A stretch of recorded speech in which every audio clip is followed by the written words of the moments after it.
सभी को जय मसीह की। तो हम आज के वचन की ओर जाएंगे।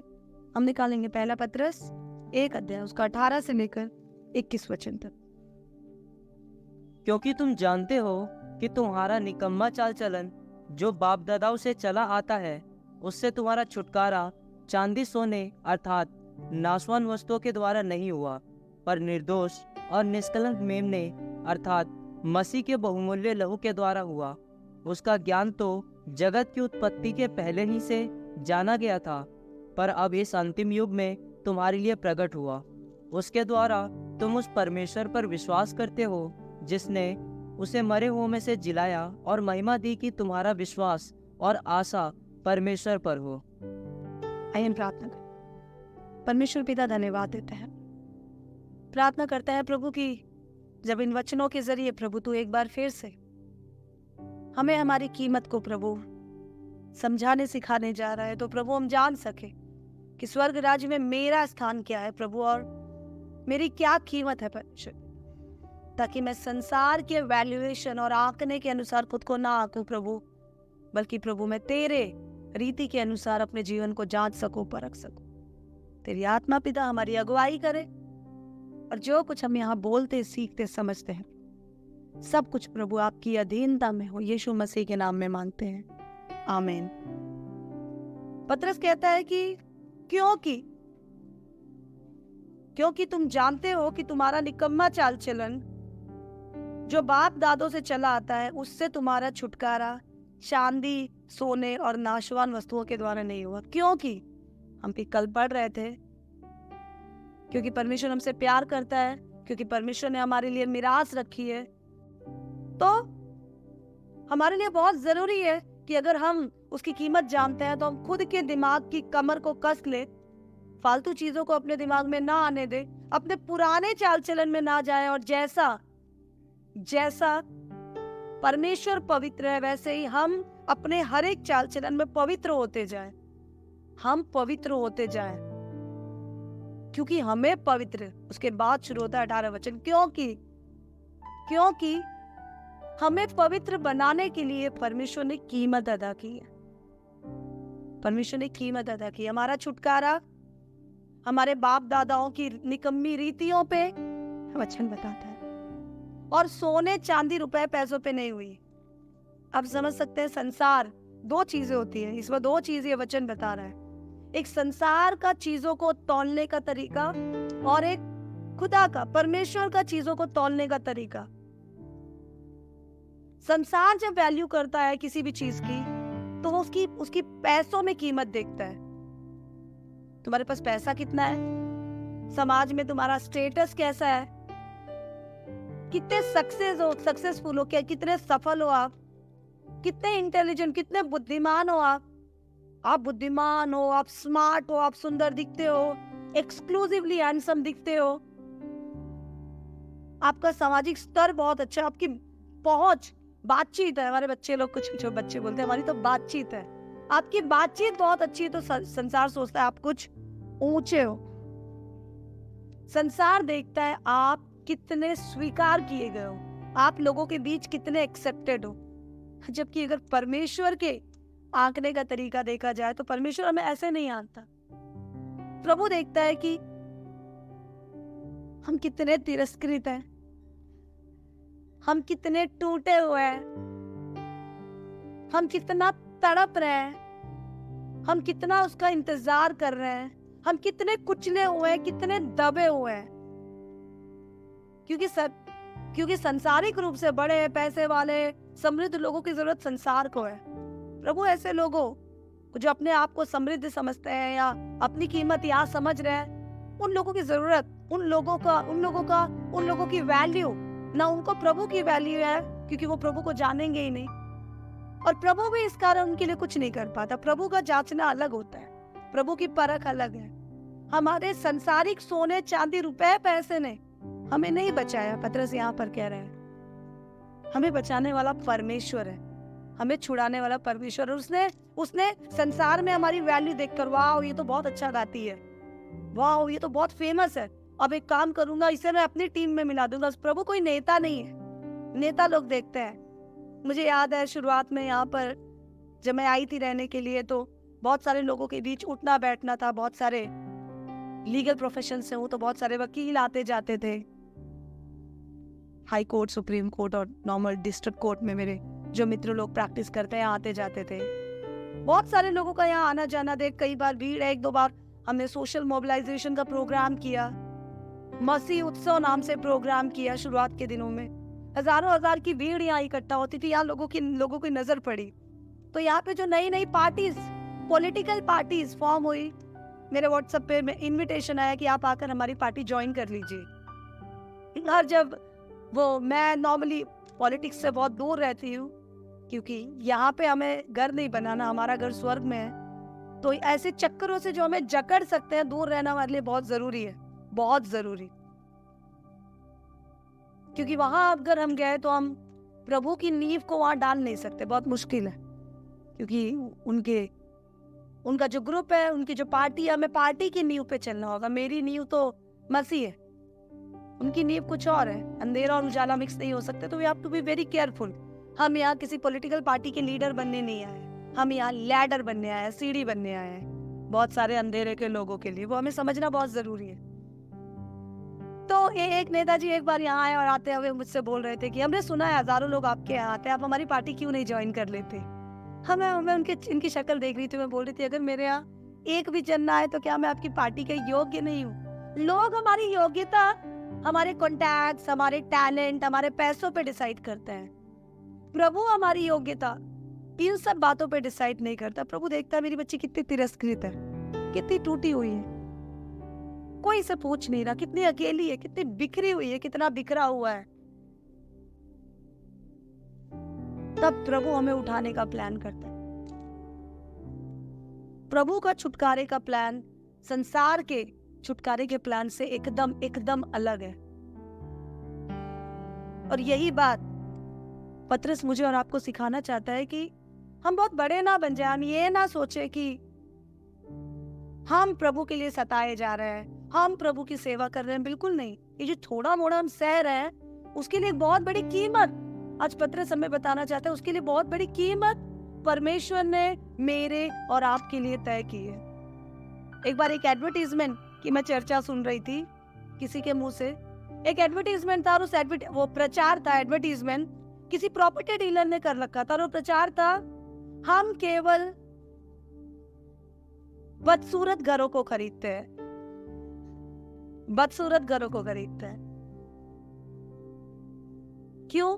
क्योंकि अगर हम घरों को खरीदते हैं बोले तो वो अलग से नहीं दिखेंगे। और वो लोग क्या करते थे, एक प्रॉपर्टी डीलर्स का ग्रुप था, एजेंट लोगों का। शहर में जितने बदसूरत घर, टूटे फूटे खंडहर टाइप है, ऐसे घरों को वो खरीदते थे। खरीदने के बाद उस घर को और आसपास के माहौल को वो डेवलप करते थे और बहुत अच्छे दाम में वो बेच देते थे, उसको खूबसूरत बना देते थे, एक कूड़े को वो वैल्यूएबल बना देते थे। और प्रभु कुछ ऐसा ही है, वो हमारी जिंदगी की बदसूरती को उसने ले लिया। हमारी जिंदगी को पतरस कहता है कि तुम्हें सोना चांदी रुपए पैसे तुमने खर्च नहीं किए, ऐसे ही प्रभु ने तुम्हें छुटकारा दे दिया, रिडेम्पशन। ऐसे ही प्रभु ने तुम्हें छुड़ा लिया। और जब तुम्हें छुड़ाया तब तुम टूटे हुए थे, परेशान थे, तुम रीतियों में, अपने बाप दादाओं की बहुत सारी निकम्मी रीतियों में, रॉन्ग चीजों में, गलत दिशा में तुम खींचे जा रहे थे, भागे जा रहे थे। और ऐसे समय पर प्रभु ने तुम्हें उस गुलामी से, प्रभु ने तुम्हें उस बर्बादी से, उस अकेलेपन से, उस मरेपन से प्रभु ने आपको और मुझे छुड़ा लिया। क्यों छुड़ा लिया? हम कई बार इस बात को समझने की कोशिश नहीं करते, जांचने की कोशिश नहीं करते, प्रभु ने क्यों छुड़ा लिया मुझे वक्त। क्योंकि प्रभु मुझसे और आपसे प्यार करता है। कई बार हमें यकीन नहीं होता ये बात। कई बार मैं और आप, हम यहाँ आते हैं, गीत तो गाते हैं, यीशु तेरा नाम कितना सुंदर है, प्रभु परमेश्वर तू कितना भला है। हम बहुत सारे गीत गाते हैं, प्रभु तेरा प्यार सागर से भी गहरा, हम गाते हैं। पर जब लाइफ में सिचुएशन थोड़ी ऊपर नीचे होती है तो हम तड़पने लगते हैं, चीखने लगते हैं, क्योंकि हम गाते तो हैं पर कहीं ना कहीं हमारे दिल में वो इत्मीनान, वो यकीन नहीं है कि प्रभु सच में मुझसे और आपसे बहुत प्यार करता है। आप समझ रहे हैं? प्रभु ने मेरे और आपके लिए कीमत दी है। प्रभु ने मुझे और आपको खरीद लिया, क्योंकि संसार को जो चीज कीमत दिखती है, जो वैल्यू दिखती है, प्रभु ने उस वैल्यू को नहीं देखा। प्रभु ने मुझे और आपको वैल्यूएबल समझा और प्रभु ने मुझे और आपको खरीद लिया, छुटकारा दिया। हम 18 वचन पढ़ते हैं, उसमें लिखा हुआ है कि बाप दादाओं की रीति से या सोने चांदी से नहीं, उस निकम्मे चाल चलन, उस रीति रिवाज से प्रभु ने तुम्हें छुटकारा दिया। बाप दादाओं से चला आता है, उससे तुम्हारा छुटकारा चांदी सोने अर्थात नाशवान वस्तुओं के द्वारा नहीं हुआ। किससे हुआ? पर निर्दोष और निष्कलंक मेमने अर्थात यीशु मसीह के बहुमूल्य लहू के द्वारा हुआ। कई बार हम लोग जान नहीं पाते कि हम लोग प्रभु के लिए बहुत कीमती हैं, और पतरस आज यही बात मुझे और आपको समझाना चाह रहा है कि हम अपनी कीमत को समझ जाएं। हम कैसे समझ सकते हैं कीमत को? आपने थोड़े दिनों पहले एक मूवी आई थी, Hindi movie, once upon a time in Mumbai, I know कुछ ऐसा ही नाम था। उसमें वो एक हीरो एक अमरूद लेना चाह रहा है अपनी, उसको कुछ नहीं पता कि मुझे अपनी गर्लफ्रेंड को क्या देना है, तो एक अमरूद लेता है। दुकान वाले से पूछता है ये अमरूद कितने का है, तो वो कहता है 1 रुपया 2 रुपए का। तो ये बोलता है मान ले ये अमरूद इस राजा ने उस रानी को दिया होता, तो बोलता है इसकी कीमत 20 रुपए होती। तो बोल रहा पीछे आते आते उसने बोला मान ले ये अमरूद वो फल होता जो आदम ने हव्वा को खिलाया, तो बोलता तब तो इसकी कीमत मैं 300 लेता। तो उसने बोला तू समझ कि ये वही अमरूद है और ये एक यूनिक अमरूद है, इसलिए तू 300 रुपया ले दे और मुझे ये अमरूद दे दे। और जाकर वो अपनी गर्लफ्रेंड को देता है। वो कहती तुम अमरूद लाए हो मेरे लिए? वो बोलते हैं 300 रुपए का अमरूद है। वो अमरूद एक्चुअली 54 1 रुपए का अमरूद था, पर वो कहां से आया, इस बात ने उस अमरूद को क्या कर दिया? बेशकीमती बना दिया, बहुत कीमती बना दिया। मैं और आप चांदी सोना देकर छुड़ाए नहीं गए। अगर आपको मेरी और अपनी कीमत समझनी है तो मुझे और आपको प्रभु के प्यार को समझना, गहराई से समझना जरूरी है।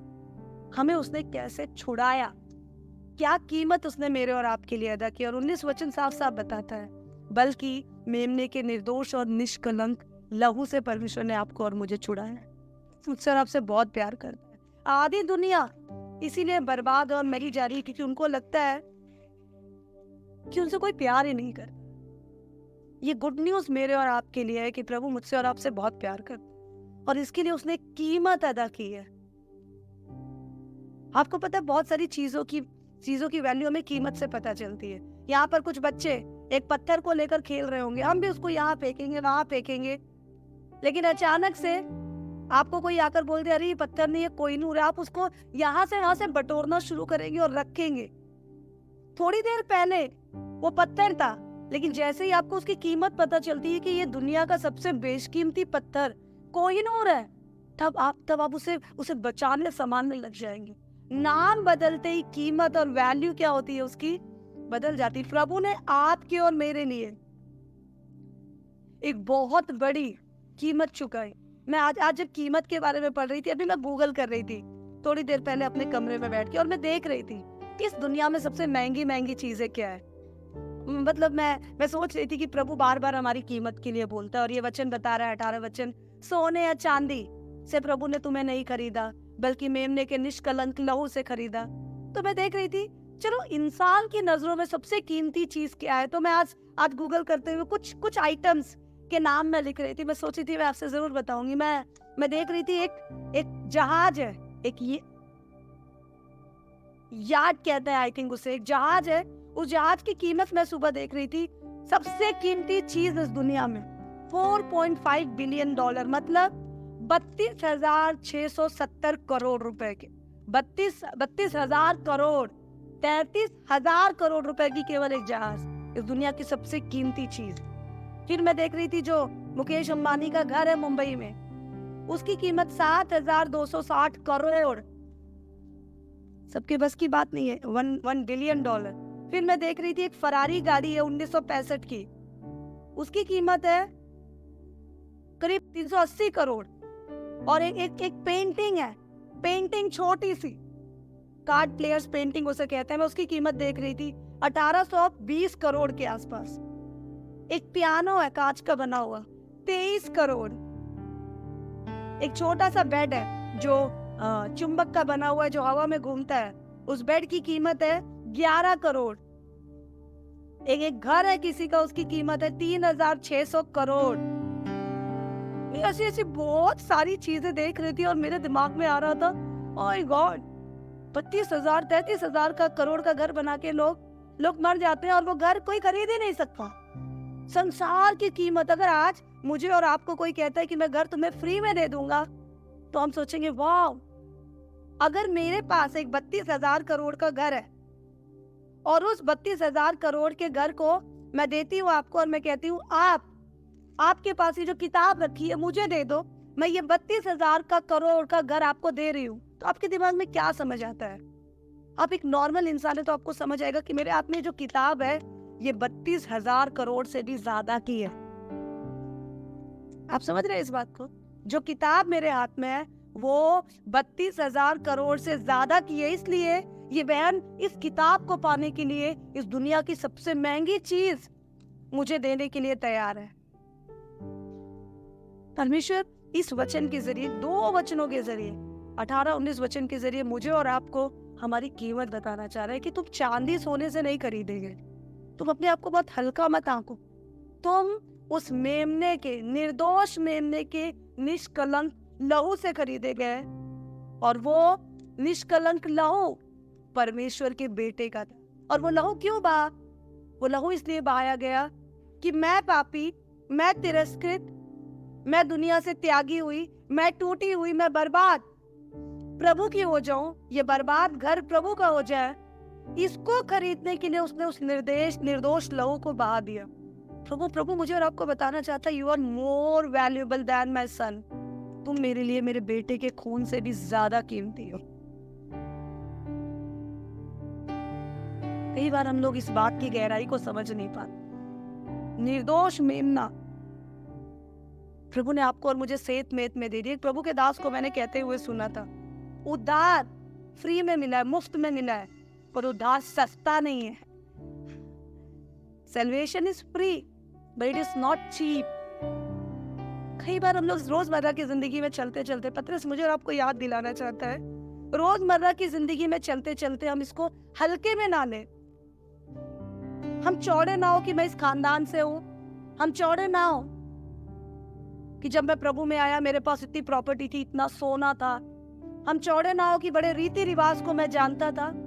पतरस बोल रहा है कि तुम्हें रीति रिवाजों ने, सोने चांदी ने नहीं बचाया है, तुम्हें परमेश्वर के बेटे के निष्कलंक लहू ने बचाया। निष्कलंक, तुम कलंक से भरे हुए थे, निकम्मी चाल चलन में थे, वो निष्कलंक था और उसने एक्सचेंज कर लिया। उसने उस निष्कलंक को तुम्हें दे दिया और तुम निकम्मों को, हम निकम्मों को उसने अपना लिया और उसने अपने नाम को हमारे नाम के साथ जोड़ दिया और हम एक बेकार की चीज, एक बेशकीमती चीज बन गए। यहाँ पतरस बता रहा है कि हम लोग बहुत वैल्यूएबल है, बहुत बहुत कीमती है हम लोग। आप अगर उत्पत्ति की पत्री पढ़े, उत्पत्ति की पत्री 3 अध्याय उसका 21 वचन बताता है कि परमेश्वर ने आदम और ईव को एक जानवर के चमड़े का वस्त्र बनाकर दे दिया। बहुत सारे लोग कहते हैं कि बकरे का या मेमने का या भेड़ के जानवर, भेड़ की खाल का वो कपड़ा था। परमेश्वर ने एक कपड़ा आदम को दिया और एक कपड़ा हव्वा को दिया। एक जन के लिए एक जानवर, एक जन के लिए एक जानवर। उसके बाद हम लोग निर्गमन की पत्री पे आते हैं। निर्गमन की पत्री में जब हम छुटकारे के बारे में पढ़ते हैं, तब मूसा ने परमेश्वर की आज्ञा मानकर इस्राएलियों को कहा कि तुम एक काम करना, तुम लोग अपने अपने घर में एक मेमने को मारना, उसके मांस को पकाना, अपने पास रखना, लेकिन उसके लहू को अपने दरवाजे पे लगा देना। एक मेमना काटना, एक मेमना एक परिवार के लिए वहां कट रहा था। पहले एक जन के लिए एक जानवर, एक परिवार के लिए अब एक जानवर का लहू यहाँ पर दिया जा रहा था। हम लोग अगर लय व्यवस्था की पत्री पढ़ते हैं तो लय व्यवस्था में साफ साफ लिखा है 23 अध्याय में कि जो महायाजक था उसके पास, याजक खून लेकर महायाजक के पास आता था और वो पूरे इजराइल के छुटकारे के लिए प्रभु के सामने उस खून को चढ़ाता था। Are you getting my point? एक पूरे राज्य के लिए एक जानवर। और अगर हम नए नियम में आते हैं तो यूहन्ना बपतिस्मा देने वाला कहता है, वो देखो परमेश्वर का मेमना चला आ रहा है, जो सारे धरती के, सारे दुनिया के पाप को मिटाने के लिए अपने सर पे लेने के लिए चुना गया है। एक पूरी दुनिया के लिए एक जानवर, एक मेमना, वो मेमना, वो निर्दोष निष्कलंक मेमना परमेश्वर का इकलौता बेटा था। प्रभु ने मुझे और आपको अपने इकलौते से ज्यादा तवज्जो दी, मुझे और आपको अपने इकलौते से ज्यादा प्यार दिया। इसलिए हमारे निकम्मे चाल चलन को मिटाने के लिए, हमारे पाप के दाग को मिटाने के लिए, हमारी बुराई को मिटाने के लिए, हमारे अकेलेपन को मिटाने के लिए परमेश्वर ने अपने बेटे को देकर मुझे और आपको खरीद लिया। बहुत बहुत बहुत कीमत चुकाई। हम कई बार रोजमर्रा की जिंदगी में चलते हुए प्रभु के उस लहू को याद ही नहीं करते हैं। आप लोग ट्रेन बस में जाते होंगे, आपको बहुत सारी किताबें मिलती होगी, 10 का 1, 10 का 1, 10 का 1, 10 का 1 बस में चिल्लाते हुए घूमते हैं। बहुत सारी किताबें मिलती है। अक्सर लेडीज लोग ऐसी किताबें खरीदना बहुत पसंद करती है कि घरेलू नुस्खे उसमें लिखे होते हैं, घरेलू काम। बहुत सारी किताबें आपको मिलेगी, उसमें लिखा होगा हल्दी के दाग इससे मिटा है, बॉल पेन के दाग इससे मिटा है। अगर आपके बच्चे कलर करते हुए कलर गिरा देते हैं तो कलर का दाग इससे मिटा है। आपके कपड़ों में रस्सी में डालते हुए जंग लग गई तो कपड़ों में जंग का दाग इससे मिटा है। इस दुनिया की कोई किताब जो इंसानों ने बनाई है ये नहीं बताती कि हम अपने पाप का दाग कैसे मिटाएं। कोई भी किताब, लेकिन एक किताब है बाइबल। बाइबल में 300 के आसपास बार, करीब 300 बार प्रभु के लहू की बात की गई है, लहू के द्वारा दाग मिटाने की बात की गई है। मेरे और आपके दाग को मिटाने के लिए उसने उस लहू को बनाया। Can you imagine? मेरे और आपके दाग को मिटाने के लिए उस लहू को बहाया। बाइबल इस दुनिया में एक ही किताब है जो ये बताती है कि पाप के दाग को कैसे मिटाया जा सकता है, श्राप के दाग को कैसे मिटाया जा सकता है, कैसे उस निष्कलंक मेमने के लहू से जो परमेश्वर ने मेरे और आपके लिए दे दिया। कई बार हम लोग उस प्यार को बहुत हल्के में ले लेते हैं। आज प्रभु का दास पतरस हम लोगों को, जो यीशु को अपना प्रभु गुरु मानते हैं, हम लोग रीति की तरह प्रभु के पीछे चलते जा रहे हैं। बहुत सारे लोग हैं, आप वचन पढ़ते हो, हाँ कभी कभी पढ़ लेता हूँ। आप चर्च जाते हो, हाँ कभी कभी चला जाता हूँ। आप भेंट देते हैं कलीसिया के कामों के लिए, हाँ दे देता हूँ। हम कर रहे हैं सब, बट हमें नहीं पता हम दिल से कुछ नहीं कर रहे हैं, बस रीति निभा रहे हैं। नहीं है तो हमारा नुकसान ना हो जाए, इस बात के लिए कह रहे। पतरस बोलना चाहता है तुम हर पल क्या इस बात को जांचते हो? क्योंकि परमेश्वर पवित्र है। बहुत सारा काम परमेश्वर ने तुम्हारे लिए तैयार करके रखा है। तुम अपने चाल चलन की चौकसी कर लेना। हाँ, तुम सब बातों में पवित्र हो जाना, भूल जाना मत कि तुमने अपने बलबूते पे उद्धार नहीं पाया। अपने बलबूते पे पाने लायक होते तो प्रभु को, अपने परमेश्वर को, अपने बेटे को चढ़ाना नहीं पड़ता। तुमने अपने बलबूते पे अपने बाप दादा के उस निकम्मे चाल चलन से, उस मृत्यु से, उस पाप से, उस श्राप से छुटकारा नहीं पाया। छुटकारा पाने के लिए उसको बहुत बड़ी कीमत दिखानी पड़ी, और वो कीमत थी उसके बेटे का, उसके निष्कलंक, निष्कपट, निर्दोष बेटे का लहू। और वो प्रभु ने इसीलिए बहाया। आगे 20वां वचन हम पढ़ेंगे, एक बार प्लीज रीड कीजिएगा। उसका ज्ञान तो जगत की उत्पत्ति के पहले ही से जाना गया था, पर अब इस अंतिम युग में तुम्हारे लिए प्रकट हुआ। उसके द्वारा तुम उस परमेश्वर पर विश्वास करते हो जिसने उसे मरे हुए में से जिलाया, और महिमा भी दी कि तुम्हारा विश्वास और आशा परमेश्वर पर। उस खून को उसने इसलिए बहाया कि मैं और आप विश्वास करें और हम एक अनंत काल की आशा में अपने जीवन को बिता सके। और ऐसा नहीं है कि सडनली ये प्रभु ने सडन प्लान किया। बहुत सारे लोग बोलते हैं प्रभु ने आदम हव्वा को बनाया था, बनाने के बाद परमेश्वर ने देखा कि वो तो पाप कर गए। पहले परमेश्वर के पास ऐसा कोई प्लान नहीं था, लेकिन उसके बाद जब प्रभु को लगा ओ मेरा तो प्लान ही सारा फ्लॉप हो गया, अब मैं इनको फिर से बुलाऊंगा और अपने बेटे को भेजूंगा। नहीं, प्रभु को पता था हम कमजोर हैं, इसलिए हमारे छुटकारे का, हमें बचाने का, हमें अपना प्यार दिखाने का प्लान वचन बताता है। 20वां वचन प्रभु ने बहुत पहले ही सोच रखा था। He was waiting for the right time. वो सही समय का इंतजार कर रहा। आज हम लोग इधर पे हैं तो हमें समझना बहुत जरूरी है, क्या वो प्रभु का लहू की वो ताकत हमारे जीवन से धूमिल तो नहीं हो गई है। मैं आज सुबह एक एक्सीडेंट की स्टोरी पढ़ रही थी। एक बार एक बहुत भयानक ट्रेन एक्सीडेंट हो गया, ध्यान से सुनिएगा, very bad, very severe train accident. उस ट्रेन एक्सीडेंट में बहुत सारे लोगों की जान चली गई, बहुत सारे लोग घायल हो गए, टुकड़े टुकड़े हो गए, पिस गए। उस हादसे के बाद जो उस ट्रेन का कैप्टन था, जो हम जिसे गार्ड कहते हैं, और जो जो झंडा दिखाते हैं, उन लोगों को, वो कूद पड़ा ट्रेन से। ये बात सामने आई कि एक्सीडेंट से कुछ पल पहले वो कूद पड़ा था ट्रेन से, पर वो जिंदा था। इस पे इंक्वायरी बैठी और ये कि उसकी गलती है, उसको कोर्ट में बुलाया जाए। उसको कोर्ट में बुलाया गया और कोर्ट में बुलाए जाने के बाद उससे पूछा गया कि अब मुझे बताओ ये एक्सीडेंट क्यों हुआ, और अगर तुम्हें पता था कि एक्सीडेंट होने वाला है, भरी ट्रेन थी यात्रियों से, तो तुम कूदे क्यों, तुमने उनको क्यों नहीं बचाया। उसने एक बहुत अच्छी बात बताई। उसने बताया हुआ ये कि ट्रेन पूरी स्पीड में जा रही थी, पूरी स्पीड में जाते हुए मुझे झंडा दिखाया गया। वो जो झंडा दिखाया गया वो पीले कलर का था। कौन से कलर का था? और हमारे ट्रेन मैनुअल के हिसाब से, हमारे रेलवे के कानून के हिसाब से, नियम के अनुसार, अगर पीला झंडा दिखाया जाता है कहीं किसी कर्मचारी द्वारा रेलवे के, तो उसका मतलब है ट्रेन की रफ्तार धीमी कर लो। मुझे लाल झंडा नहीं दिखाया गया, मुझे पीला झंडा दिखाया गया था, और उस झंडे को देखकर मैंने ट्रेन की रफ्तार धीमी कर ली। और मुझे नहीं पता था कि ट्रेन रोकना था, और जब मैं एकदम करीब पहुंच गया दूसरी ट्रेन के, तब मुझे समझ आया अब मैं ट्रेन को रोक नहीं सकता, और मैं कूद पड़ा।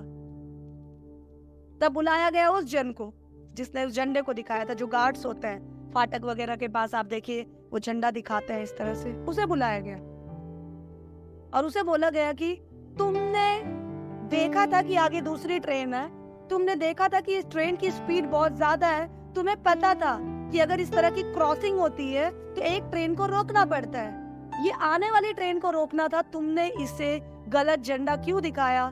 क्यों ना तुम पे इतने सारे यात्रियों का मर्डर का केस चलाया जाए। उसने बोला मैंने लाल झंडा दिखाया।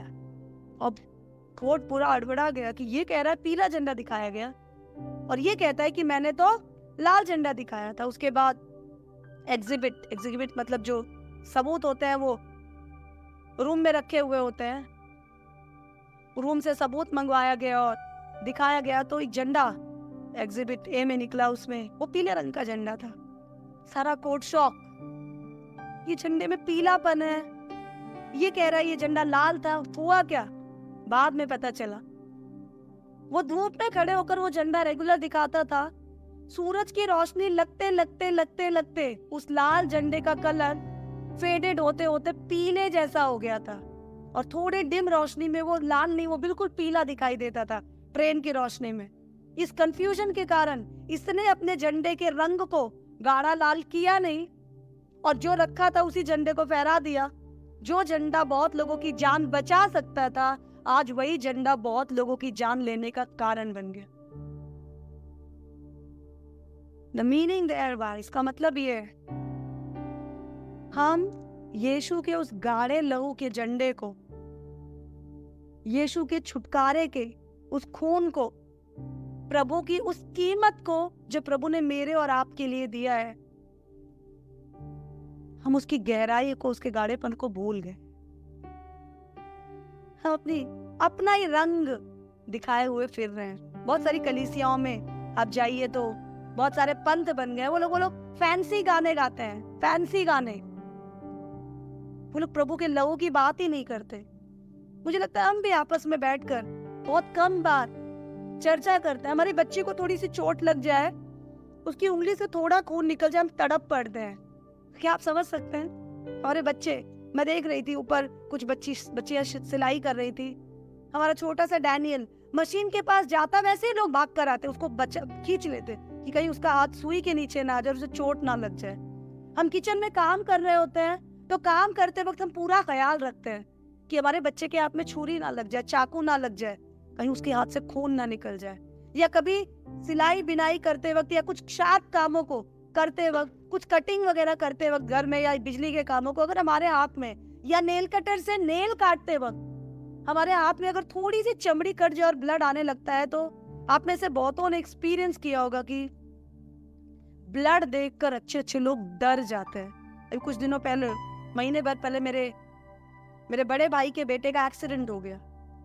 और एक्सीडेंट ऐसे हुआ कि उसके हाथ में साइकिल है, और जब उसके हाथ 8 साल का बच्चा उसके हाथ में साइकिल आती है तो वो सोचता है ये हेलीकॉप्टर वाले सब पगले हैं, ये ट्रक वाले सब मूर्ख है, ये बुलेट वुलेट कुछ चीज नहीं है। सबसे पावरफुल चीज मेरे हाथ में है, मेरी साइकिल इस दुनिया की सबसे स्पीडी गाड़ी है। एक बुलेट वाला अपनी बुलेट को पार कर रहा था और इसने सोचा बुलेट क्या चीज है, उसने जाके दे धड़ाम उस बुलेट वाले को मार दिया। मारने के 5 मिनट बाद इसके मुंह के बल गिरा जमीन पे, और जब बिल्डिंग के गार्ड ने आके इसके मुंह को पलटा तो पूरा मुंह लहू से भरा हुआ था, फुल ब्लड।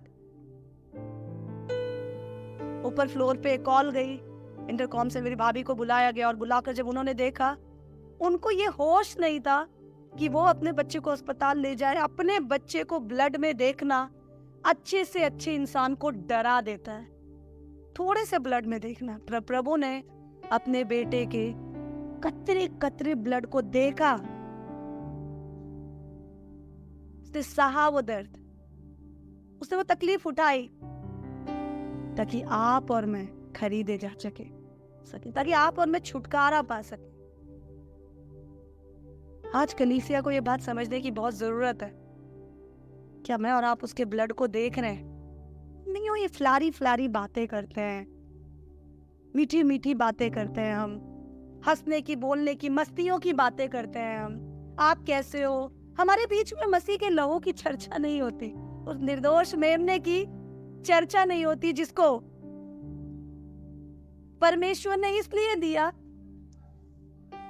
उस निर्दोष मेमने की चर्चा नहीं होती जिसको परमेश्वर ने इसलिए दिया क्योंकि परमेश्वर मुझे और आपको, मैंने आपको शुरुआत में बताया था, बदसूरत घर को हम खरीदना चाहते हैं, क्योंकि प्रभु मेरे और आपकी जिंदगी की बदसूरती को साफ करना चाहता था। और कोई भी संसार का सोना चांदी रीति रिवाज मेरे और आपके उस बदसूरती को साफ नहीं कर सकते थे। केवल एक चीज, वो थी उसके बेटे का लहू।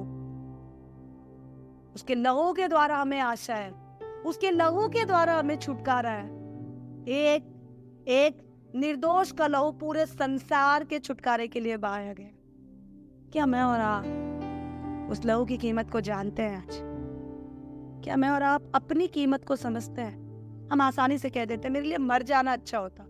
हम थोड़े परेशान होते हैं, बोलते हैं मुझे जीना ही नहीं है, ये दुनिया जीने लायक नहीं है, मेरा कोई भी नहीं है। मैं कई बार सोचती हूँ जब हम इन स्टेटमेंट्स को, इन वाक्यों को बोलते हैं, ऐसे शब्दों को अपने मुंह से निकालते हैं, प्रभु कितना तड़पता होगा। प्रभु कहता होगा यार तू थोड़ा दुख नहीं देख पा रही है, तू मेरे हाल सोच। मैंने अपने बेटे को सर से पांव तक घाव में, ऊपर से नीचे तक लाल रंग में देखा है ताकि तू धुल जाए। एवरी यू, हर एक आप, मैं धुल जाऊं, इसलिए उसने अपना पूरा बहा दिया।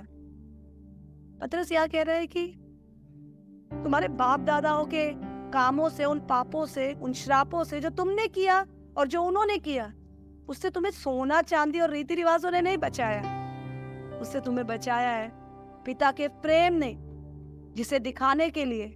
पिता के प्रेम की कीमत तुम नहीं समझ सकते हो तो तुम वो सोचो जो उसने तुम्हारे लिए दिया है। उसने उसको देकर तुम्हें अपना लिया और तुम्हें ये बताया कि यू आर मोर वैल्यूएबल। मैं और आप उसके लिए ज्यादा कीमती है। आज कलीसिया उसके लहू की बात ही नहीं करती। और आपको एक बात बताऊं, इसीलिए बहुत सारे लोग सिर्फ ताली बजाने वाली कलीसिया है, बहुत सारे लोग सिर्फ आराधना के गीतों को गाने वाली कलीसिया है।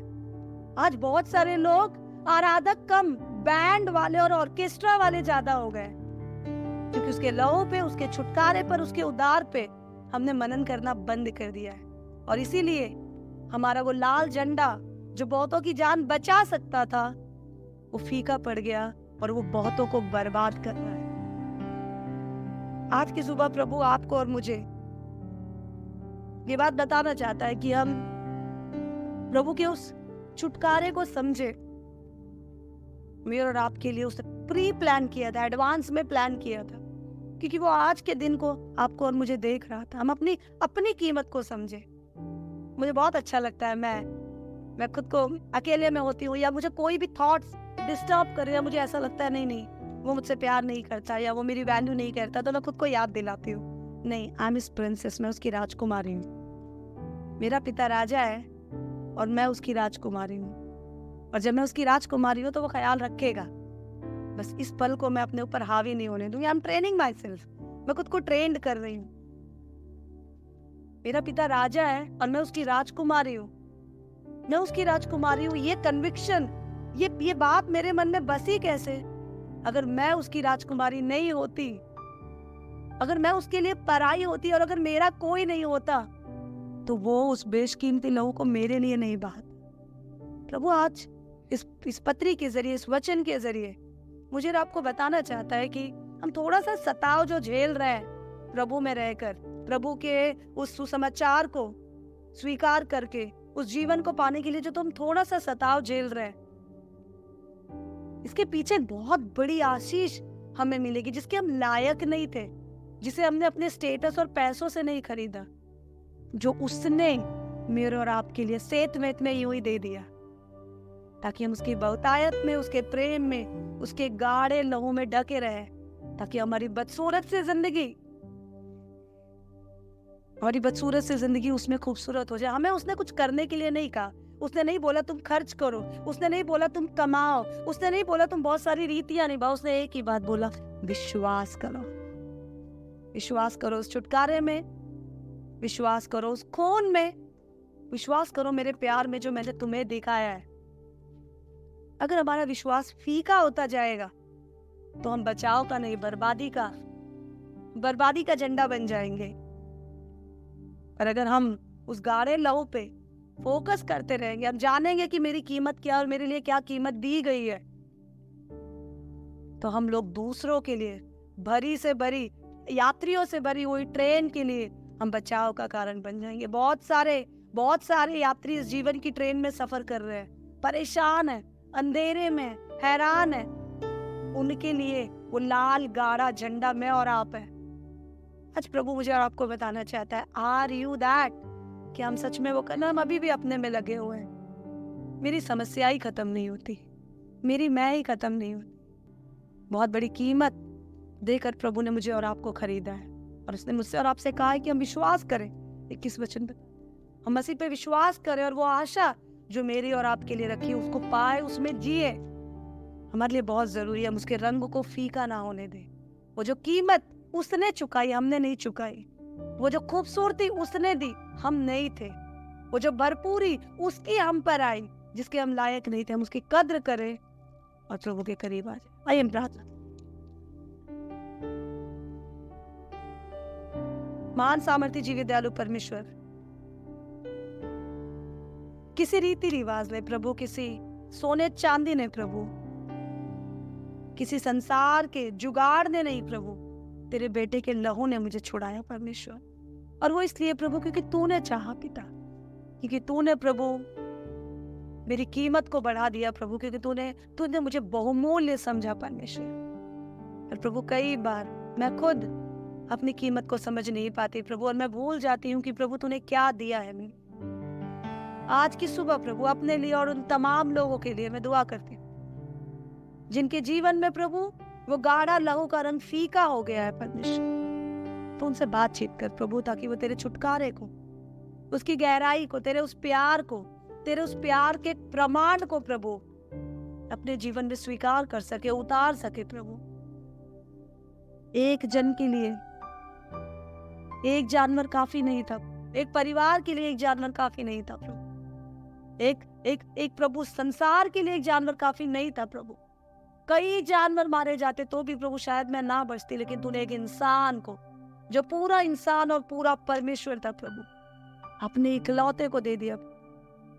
तूने मुझे उससे कीमती जाना प्रभु। आज की सुबह प्रभु, आज के इस दिन प्रभु, जब मैं इस वचन को सुन रही हूँ तो प्रभु मैं जान सकूं प्रभु कि सोने चांदी रुपये पैसों ने नहीं प्रभु, तूने मुझे छुड़ाया परमेश्वर। और उस कीमत को जानकर, उस गाढ़ेपन को लेकर प्रभु मैं आगे चलूं और बहुत तेरों के लिए बचाए जाने का और छुटकारे का कारण मैं बनूं परमेश्वर। एक जीती जागती गवाही मेरा जीवन बन जाए परमेश्वर, और अपने हर चाल चलन में पवित्र होते हुए प्रभु मैं एक खरे सोने की नाई प्रभु तेरे कामों को प्रकट कर सके।